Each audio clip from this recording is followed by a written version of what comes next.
Hi everybody, this is Adam Sweet. Today I'm going to show you how to play the A major scale on the mandolin.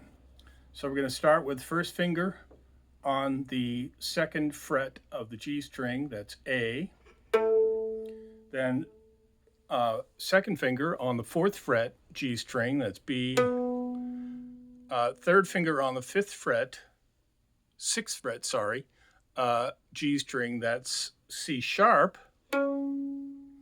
Fourth finger on the seventh fret is D.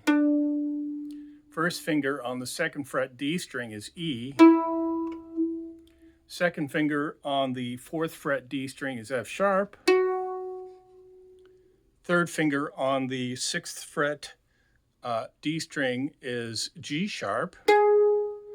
And fourth finger on the seventh fret D string is A. And we're going to do another octave, so another 8 notes up. So from here, fourth finger on the seventh fret, we're going to go to first finger on the second fret A string, second finger on the fourth fret A string for a C sharp,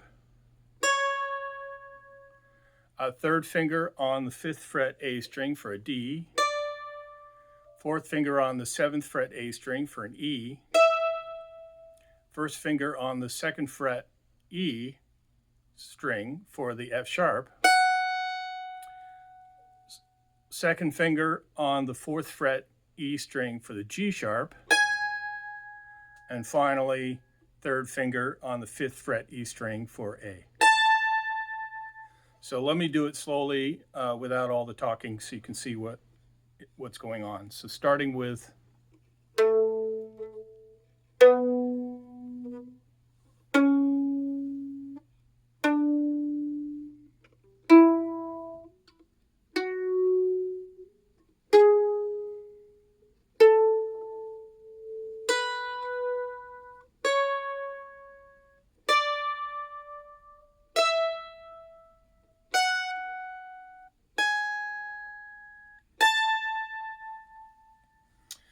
Okay, I hope that was helpful. If you have any questions, head over to my website. All the links are in the details below, and thanks for watching the video.